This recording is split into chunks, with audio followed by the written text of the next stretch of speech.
Hello, my loves. Welcome, everyone. Welcome back. Today, we're diving into a very powerful and often misunderstood subject, the difference between the divine feminine and the fallen feminine, and why our culture constantly glamorizes the dark aspects of the feminine while ignoring or even mocking the holy, reason, and regenerative aspects, what I call, and it is actually called the Christos Sophia principle or the Sophianic code. Even Sophia has been hijacked, but let's talk about it. So in modern media, the feminine that gets all the attention is loud, it's seductive, it's chaotic, it's manipulative, or emotionally volatile. And we want to be thinking that this chaos exactly is what the true unbridled feminine is. Think of the archetypes like the femme fatale, the witch, the siren, but glamorized, hypersexualized, cold, dominant, bad bitch, emotionally detached. And it's not just men consuming this narrative, it is women too. Women are being encouraged to see this version of the feminine as empowering and often as the only legitimate, true, liberated feminine. But is it really? So here are my thoughts personally, and I have come to these conclusions as always also through conversing with my spirit team endlessly about it, because reclaiming the feminine has been a journey for me. So let's be honest, you guys, this archetype we're shown, it has always existed. The tyrannical masculine has always known how to use the dark feminine to harvest energy. Sexual, emotional, spiritual. It's not new, it's not revolutionary. It's been here as long as patriarchy has been here. What is revolutionary, what the world hasn't seen at scale yet, is the risen feminine, the woman who remembers her sovereignty, her truth, her spiritual authority. That's the Christos Sophia template, okay? And before I make anyone feel like I am judging or demonizing the untamed feminine, Sophia is not tamed. But I want to say the fallen feminine isn't just bad or wild, it's a distortion. I'm not demonizing it, but I'm merely observing that. And it's what happens when the feminine loses connection to divine intelligence, when she gets disconnected from her womb wisdom, her vision, her heart knowing, her discernment, and she becomes reactive and manipulative, codependent, becomes numb, hardened, over independent, like I don't need nobody, I fuck whoever I want, pardon my French, and then I throw everybody away like used lemon cups because that's what they all deserve. I'm a bad bitch, I see people as transactions, look at how empowered I am. So she uses sex also to gain power, or she rejects intimacy entirely. So she either clings or she shuts down. Both poles of that, you guys, are still orbiting trauma, not truth. And this is the energy that is easier to manipulate. That's why it is so heavily pushed by mainstream culture, because it is profitable. It keeps people disembodied and it makes women turn against their own spiritual intelligence. So let's talk about the true divine feminine, the Sophianic code. I'm so happy to see this coming forth more and more in spiritual circles here and there. Sophia is the embodiment of divine wisdom. In ancient Greek, Sophia literally means wisdom. She's not a fantasy. She's not a lustful projection of the fallen petty masculine or a product of the trauma endured in the hands of the fallen masculine. No, Sophia, she is the gnosis, the deep knowing that lives in the heart, in the womb and body of the awakened woman. She's not reactive, she's responsive, she's not manipulative, she's magnetic. She doesn't seduce to dominate, she radiates to restore. So love with sovereignty is her power and her wisdom. And because we talk about sovereignty a lot, you know, what does this word even mean, you guys? It means to have no ruler above you. But looking at the dark feminine that is touted as the thing to aspire to be because she's oh so liberated, this is a feminine that is ruled by things such as power, money for the sake of having it, not for using it as a tool for transformation, status, control over others, to feel good about herself, to feel she has reason in some way, because she still denies the pain she needs to heal from having been put down before. She is out for herself, and in her world things are what you can give me, what I can take, what I can benefit. There is no space in her timeline for divine union with an equal, because an equal to her is just like her and will seek to dominate and extract her. And she doesn't want that, of course. And so she stays distant and only connects in ways that allow her to be on top, allow her to be doing the extraction, right? Now, the Christos Sophia principle is the sacred union of the masculine and feminine within. It's about clarity, not confusion, wholeness, not fragmentation, sacred eros instead of exploitation. And there is so much distortion also from the religious indoctrinations, where things such as sexual energy or pleasure with your partner have been labeled bad. But it is not that they are bad inherently. Like, the ways the fallen masculine and fallen feminine have been using these things have removed sexual connection with your partner, for example, from the list of the many tools one can use to reach touch with divinity. So I feel the feminine has been also shamed a lot for things such as being free, being fun, being full of life. And that created a distortion also in how we go about reclaiming her, where we do everything now super extra. Like, reclaiming my feminine will be screwing everyone and being disrespectful and force my presence and call that empowering, while I am disempowering others now. So now I am just like the toxic masculine. So the Sophianic current doesn't need to be loud necessarily to be heard. You can reclaim her by usually when you least expect it, in your private moments, I have seen. And when she goes out into the world, she carries weight. She moves from rooted embodiment, not chaotic emotion.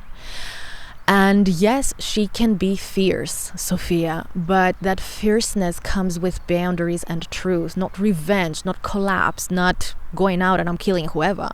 So this version of the feminine has been buried for centuries, not because she's weak, but because she's too powerful to control. She doesn't play roles. She dissolves the game that imposes roles entirely. And that's terrifying to systems built on performance and hierarchy. The true feminine, I feel, doesn't feed fallen empires. She births new worlds. She is the template upon all new things are to be built. So trust me when I say we haven't seen her really yet. She's starting to come online, and it is in our hearts that we accept her. So the question here, I think, that we ought to ask ourselves isn't how can I be externally more wild and more free? That's surface. The deeper question is, can I become so rooted in truth, so undivided in my heart, so loyal to the integrity of my own soul, where I no longer have, let's say, money or other things control me, that I no longer feel the need to perform either dominance or submission? Can I embody the Sophianic feminine, the one who walks with discernment, devotion, and an unshakable sense of her own sacredness? That's what this time is asking of us, you guys. Not more chaos. Coherence is what we need. And we're not here to imitate distortion. We are here to resurrect the sacred and to protect the sacred. We're living, I feel, in a time when the dark feminine is being glamorized as the pinnacle of power. As I said, like the witch, the seductress, the rebel, but in their dark polarity. And this too has become a performance, often co-opted by the same systems that the witch or the wild woman priestess claims to defy. And what many don't realize also is that participating blindly in rituals and practices seeking to resurrect the dark feminine is that the dark feminine has always had her heyday alongside the tyrannical masculine. They play power games together, feeding off of one another in cycles of energetic siphoning. Even spiritual modalities like Tantra or titles like Rose Priestess are being hijacked to mask parasitic patterns. And don't get me wrong, sexual liberation and shadow work are beautiful when rooted in discernment and integrity, but What's missing is the remembrance of the Christos Sophia codes, the reason, integrated feminine that doesn't seek power through seduction or sucking, leeching, control, but through truth and self-sourcing and divine alignment. So look to your source. It will bring to you all that you need and more. This is the solar Sophianic path, where we no longer outsource our energy, but we become direct embodiments of wisdom, love, clarity, abundance. Abundance is a big one also, guys. Have you ever wondered why so many women are poor and have to sell always some part of themselves or their body even to society for their abundance? This is the prostitution template that society has rewarded by rewarding only specific roles in society and demonizing the women who choose to be free. And then you have even like social movements corrupted that makes us who choose to be free, it makes us look like a caricature. But anyways, overall, the reason feminine, it's not about rejecting emotion or intensity, but letting them be alchemized through the sacred fire of discernment. This is the feminine we have yet to see celebrated, or we have yet to see at all. Now, for me, you guys, I have to be honest, this wasn't just a theoretical journey, it was personal. Like I remember back in 2013, 2015, I was almost swallowed by the lunar archetype. I had men in my life who kept putting other women in front of me, like women who were prostituting themselves, performing promiscuity, weaponizing their sensuality, not from power, but from deep trauma and pain, and would tell me that I should be more like these women, more edgy, more wild, more unhinged, more objectifiable. And they were doing this while cheating on me, violating my trust, trying to break my spirit by implying I wasn't enough in my natural state. And this is also, just so you know, it's an actual term in psychology. It's called negging.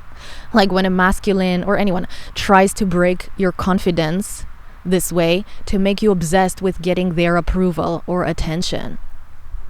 And for a moment I considered it. I thought maybe I should become like these women that these men admire just to be loved by these men.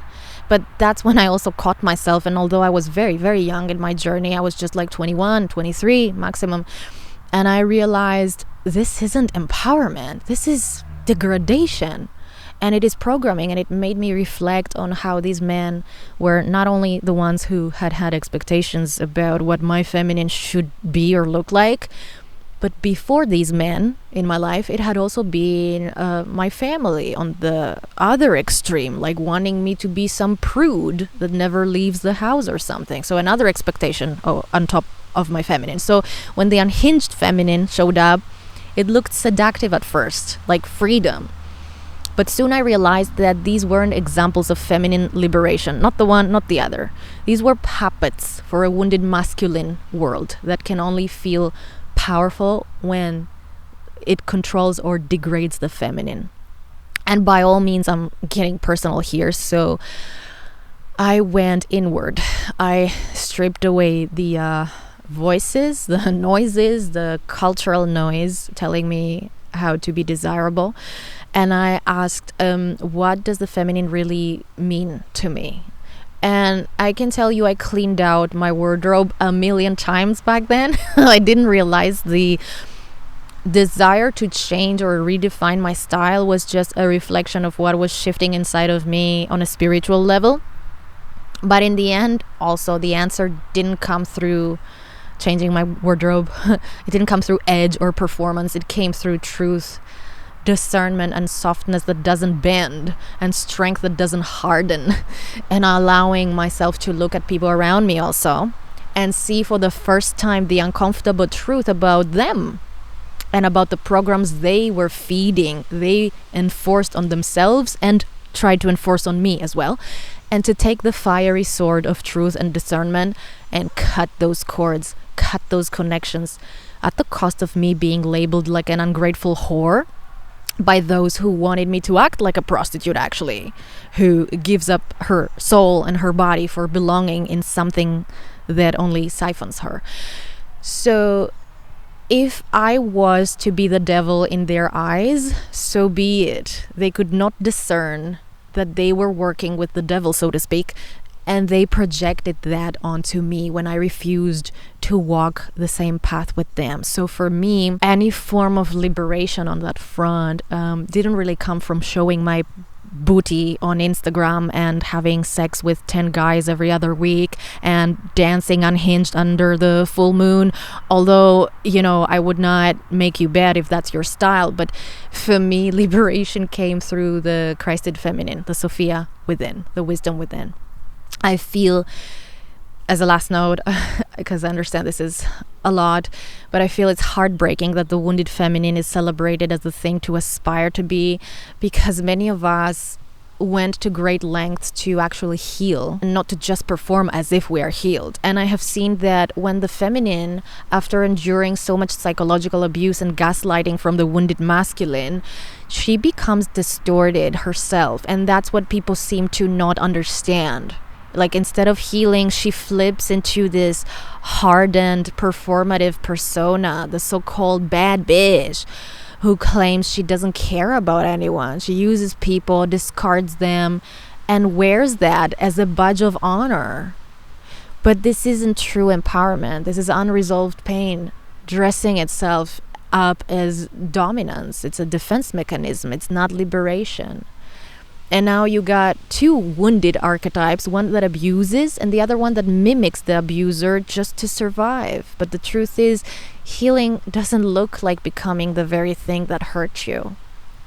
Healing looks like integrating your pain, reclaiming your softness and your strength, and refusing to let your power be handled by others or even be defined by how much you can perform indifference or harshness.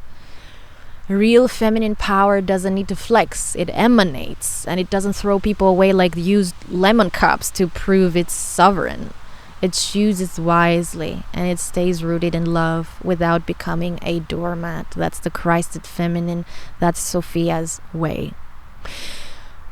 So if this message resonated with you and you've started to recognize how these distorted dynamics, not just with people, but with entire belief systems and cultural archetypes, how these things may still be pulling on your energy, I want to invite you deeper into doing clearing work.